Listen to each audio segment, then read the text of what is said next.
புதுக்கோட்டையில் பக்கவாதத்திற்கு சிகிச்சை அளித்து நாதஸ்வர கலைஞரை மீண்டும் இசைக்க வைத்த அரசு மருத்துவர்களின் பணி நெகிழ்ச்சியை ஏற்படுத்தியுள்ளது. புதுக்கோட்டை மாவட்டம் ஆலங்குடி அருகே கோவிலூர் கிராமத்தைச் சேர்ந்த பாலசுப்ரமணியன் என்பவர் நாதஸ்வர கலையை நம்பியே குடும்பத்தை நடத்தி வந்துள்ளார். இந்நிலையில் அவருக்கு திடீரென்று பக்கவாதம் ஏற்பட்டுள்ளது. இதனால் அதிர்ச்சி அடைந்த அவரது குடும்பத்தினர் புதுக்கோட்டை அரசு மருத்துவக் கல்லூரி மருத்துவமனையில் சிகிச்சைக்காக அனுமதித்தனர்.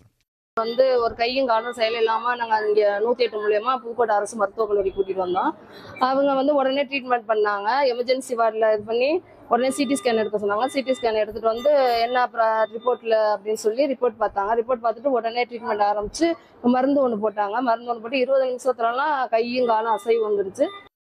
இதனையடுத்து மருத்துவர்கள் பாலசுப்ரமணியத்திற்கு 12 நாட்களுக்கு மேல் சிகிச்சை அளித்து பழைய நிலைக்கு கொண்டு வந்துள்ளனர்.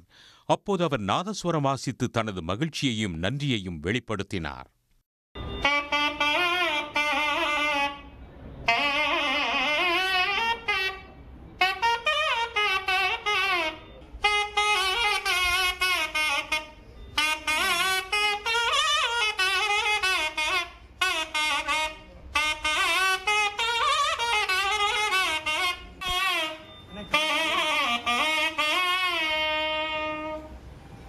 அப்புறம் இப்போ ஒரு வாரமாக நான் வெளியில் கச்சேரிக்கெல்லாம் போய்கிட்டு இருக்கேன்.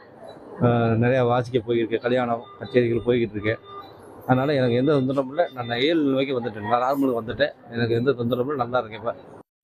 இதேபோல் பெரியதம்பி உடையான்பட்டி கிராமத்தைச் சேர்ந்த ஜேம்ஸ் என்பவரது மனைவி பவுலின் மேரிக்கும் திடீரென்று பக்கவாதம் ஏற்பட்டது.